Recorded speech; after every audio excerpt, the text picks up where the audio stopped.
Hey everyone, welcome back to another episode of Blockcast with Simon and Will. Today we are looking at a very exciting project that connects real world with the virtual digital world, where it is effectively an MMA style real world fighting organisation, but they've created Web3 tokenomics around it. So joining me is Will. What do you want to tell us about karate, mate?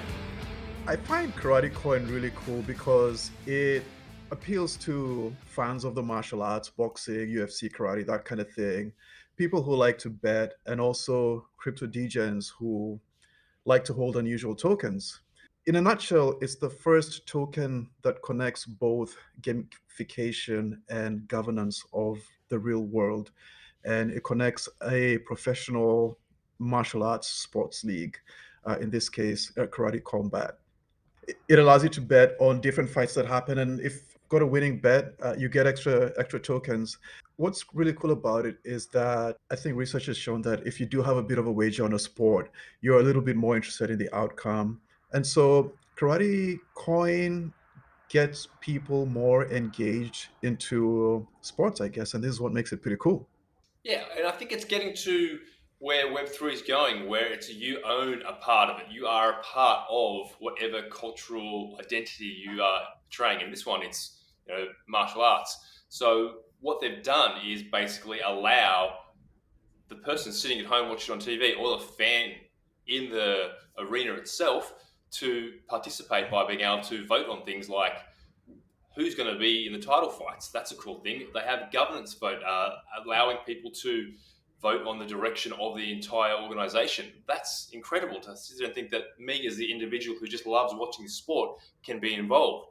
And every sporting, whether it's martial arts, football, soccer, any kind of sport, they are constantly trying to make their audience more and more engaged. And I think this is just, really breaking down that wall of getting their users to experience it more, making them participate more. Therefore, they're making them want to stay around and enjoy the sport for longer. Yeah, and not only that, I mean, we've all played different games like football managers and fantasy football as well. But what's really cool about this is it actually goes beyond fantasy and into the real world, meaning that, like you mentioned, Simon, we all get the opportunity to pick who the fighters are. Now, mind you, there's a bit of a limitation to that in that you can't really match up a featherweight with a heavyweight. But then within certain bounds, you can pick who the fighters are, you can pick the location of the fights, and all of these are the cool things. So this is a really cool way to engage not only people who love crypto, but then just sports fans in general, make the game way more interesting. And another thing that I really love about this token is that it also brings in people who know nothing about crypto. So it definitely brings in people like us who do understand crypto and we love all sorts of applications about it. But then there aren't too many products out there that bring in the masses and actually show them the value of crypto. They've got a beautiful app you can download on iOS, and I believe Android is coming out. And you can also go to the website. And once you're there, pick your players, pick your bets, and essentially enjoy the show. Yeah, I just did that yesterday. I was playing around on that app, and it's what people expect from apps these days. It's very easy to navigate. It's very user friendly. It's got some great visuals, and you could see very simply how they put it into. Like they were polling who was going to be the next title fight contender. That's awesome. That's a huge way to engage with your audience, getting to actually participate in choosing the fights. That was really cool. And then I could see where you could bet on the upcoming fights as well, and that's all integrated into that app. So super easy, so super friendly, but it's that just breaking down the wall of allowing you to be part of it, the organization and the direction of the organization. That's where it captures fans. That's where it really stands out. And part of it, I guess, is having this karate coin token, which allows you to participate in these things. Mm.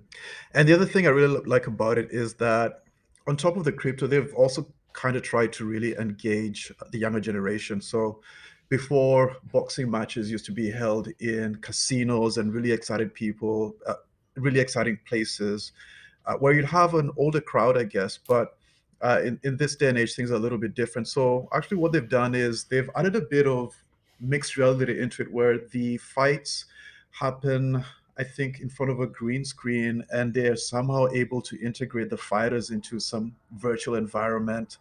And I think they experimented with seeing hits almost as if you're watching a Mortal Kombat game with all kinds of crazy effects. The martial artists go at each other, but it's really cool. It's got great music, great environment. It's like really pretty to look at. And on top of that, yeah, you can bet on the players, and there's crypto involved. I think I really like it.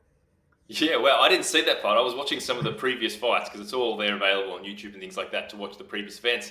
I noticed that they had, the big backgrounds. They turned the big backgrounds to this kind of Mm, futuristic metaverse style background. So that kind of looked really yeah. cool. But my first thought for that was, that just makes it look pretty because it's actually in a small stadium. It's not as big as other fight groups. But I didn't see the actual Mortal Kombat style. I'll have to go back and have a look at that. But that adds a really cool element of uniqueness and fandom and just coolness, isn't it? That's just cool. Mm. So let's get into it a bit more then. So, how does the token work and what can you actually do with the token? We touched on that, but how do you buy it? Where do you buy it? Why would you use it? How do you use it? Well, you can get the token in a couple of different exchanges, so it's pretty much available like any other token. Now, the cool thing about it is, I guess the primary function of it is that you can bet. That's really cool. But then the other thing is that you're also involved in the governance. You can pick your matchups, your locations, different kinds of decisions. Let's say getting even merch and things like that. You bet on your fighters. Now, the thing that makes this kind of betting different is that they're calling it up only, and so this might either make or break them, I think. And the difference with this app only bet is that uh, let's say you and I were to make a bet on a certain player. Now, if the player won, we'd obviously get some money. But the thing is, if the player lost, we would actually just get our money back. And so, where do the winnings come from? They come from the treasury. So there's a bit of a reserve there, dedicated to, I guess, winners of the fights. And so the winning fighter gets a little bit of money from the treasury, but then also the winning bettors get a little bit of money from the treasury based on some formula, based on how much you bet. But essentially, it's up only. And I guess we can look at the risks of this up only thing. But then one benefit is that it's technically not betting in that uh, it makes it much easier to list on the Android store and the Apple store. That's a problem that a lot of betting apps, including crypto, that have a lot of trouble getting into. And they have to do all sorts of things and tricks to just be listed on these apps. But in this case, I think that Karate Coin can actually get away with it and say there's no betting, nobody's putting any money, there's no risk to lose money. It's essentially up only, as they call it. Yeah, I liked that theory, and that makes sense why they could get onto the iStore, Apple iStore, and things like that so easily. But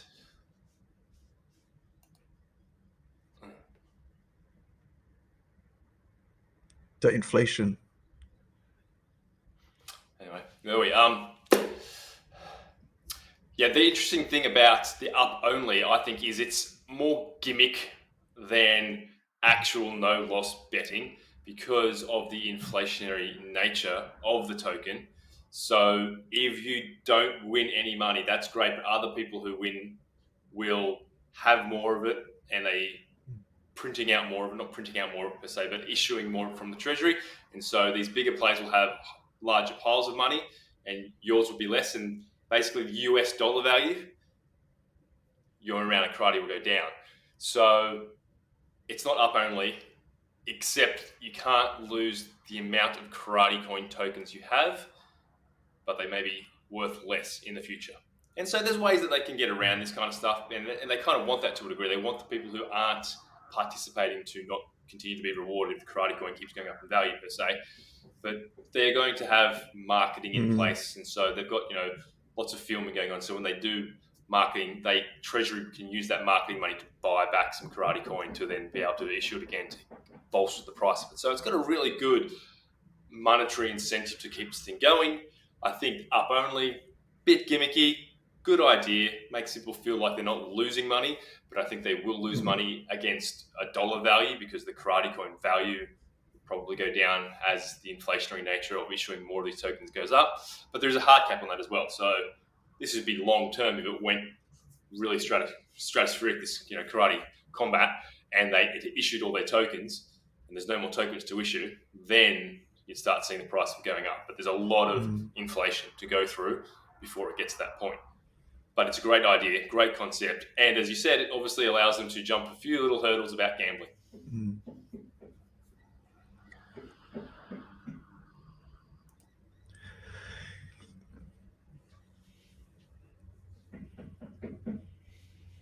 mm.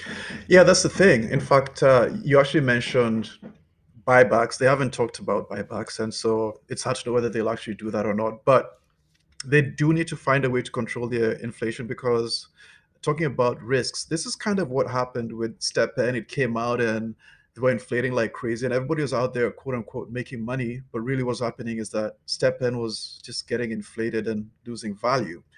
So now the question is whether a karate coin will somehow be able to manage this kind of inflation. One theory I've read is that in order to keep winning more, you need to hold more tokens. So let's say I had started out with 100 karate tokens and I won 10 karate tokens. Yeah, I could sell the 10 karate tokens and hold on to my 100 karate and keep betting with that. The only problem is that there are other people who won along with me. And so now their holdings of karate are bigger. And that means in the next bet, they will probably end up winning more than I do because they're holding more and betting more. It's almost like staking.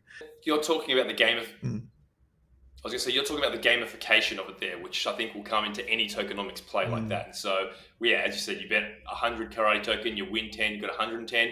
Next time you're going to bet 110 and you win 111. It's compounding mm, effect of the karate mm, token. And so the question that's always going to come about is, does the amount of karate token that you can accumulate mm, compensate for the inflation, the mortal karate tokens coming? So does the dollar value of karate go down faster than you can accumulate? And that was what you're saying was the problem with Steppen, was that they were mm. printing too many of these tokens that no matter how many you got, the price was going down faster than your ability to accumulate. Yeah.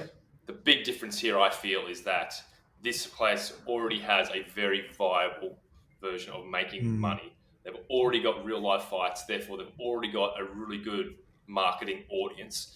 And so the business itself should be able to generate money. And yes, they haven't mentioned buybacks, but it's an obvious thing. If they're going to continue to issue prize money to fighters in the karate coin, then they need to buy back some of the karate coin token S- through money that they've generated through marketing. So it seems an obvious business decision for them to move towards that. Whereas Steppen is in your example, never bridged the gap, never brought money in from an outside source. Something else I really like about it, I saw in the white paper, is that there's room for growth of the token based on the governance.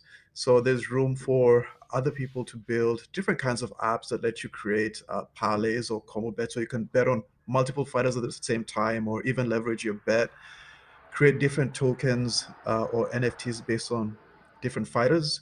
So there's a chance that some sort of really cool fighting betting economy can be built around this. And I mean, there's a chance that there's a good economy that can come out of this thing, and maybe even have it deflationary if everything works out. But it's definitely still really early on, and the project has been out here for only 2 weeks. So it's something that we've got to wait and see if in how in how the economy is going to work out. Yeah, exactly. I think it's very interesting to see how quickly they can continue to develop and integrate this Web3 technology into what they do. Because I think the biggest risk factors that this has is simply something like the UFC pivoting and creating its own coin and allowing this kind of governance to a degree and voting on fighters. Then this Mm, could disappear all in a heartbeat. So I think mm, the incumbent players in the space, they're not stupid. They're probably watching this to a degree, mm, and they have the market share. You know, the UFC arguably has the market share. If they pivoted to this, then I believe karate combat would just disappear. Mm. That's the biggest risk going on here, is their Oh yeah. competitors Oh yeah. just pivoting. I think it would also be a sign of success in that Karate Kid may have found a really cool business model that other sports league could actually emulate. Mm-hmm. And so I feel like this is one of those tests or forays into the real world where crypto is going out into the real world and it's actually pulling people back in and making a credible use case for crypto. I mean, honestly, if this thing goes big, it could be a even a bigger use case than what Bitcoin currently is. I'm a massive fan of Bitcoin. I know Bitcoin is going to be big in the future, but then the problem is that right now Bitcoin is being used to essentially, I guess, speculate. Whereas if it's fans from the outside coming in, not necessarily crypto degens who are actually just out there buying and holding to hold karate coin, there's people who say, "Hey, I really want a say in this league. I want to I want my favorite player to I want to see my favorite player fight, and I want to bet on him or her." So depending on the people that Karate Coin is able to bring in from the outside, I think we might actually get crypto that's being used for a totally different reason, for engagement and betting, and I think that's really cool. And I guess I hope to see it succeed, and I really want it to be emulated by other people. I think if UFC does get their own token, that would be super cool. But I hope that Karate Coin continues to succeed as well. Yeah, I think what you're talking about there is, Karate Coin is a first mover in the space. And I think what I see the problem Mm. here, and what I see when we start integrating real world elements into digital, is that what we're going to see is that this is bringing digital out into the real world. They kind of started. I mean, the karate combat exists. They had a few fights before they created karate coin, but that was always their plan, was to create the karate coin token and bring this into real world fighting. I think the real successes are the Mm. things that are already in the real world, who then come over to Web3 because they've already got the market share, they've Mm. already got the audience, they've already got the engagement. That, I think, is where the real success will lie, is that people have already built up the real world position, bringing it and bridging it across to the digital world. That to me is the real secret for success in the future. So I think Karate Combat is great in that it's first mover, it's showing the way. Yeah, I have real fears that would be just destroyed when these big real world organizations decide to make that transition. So I guess moving on from that is Mm. investment opportunity. What do you think? I think you might know what my thoughts on that are. Well, a lot of the times we go into crypto kind of looking at how much can I make from this? Is it worth investing? In this case, I just look at it as something that's really cool, really fun, really different. So I would personally pick up Karate Coin for two reasons. One, just for fun. I want to play around and bet with all of these fighters. I love watching karate and UFC. But then the other reason I'm going to pick it up is that it's going to let me watch it. And what I would do is I would not pick up enough to invest to start off. But then I think if I see it starting to grow, if I see there's a lot of engagement coming up, look at the inflation, uh, see whether other will there be NFTs for the fighters because that's really cool. And is the only way to get the NFTs through Karate Coin? Will there be different new tokens that are invited for the fighters? And how do you exchange them for Karate Coin?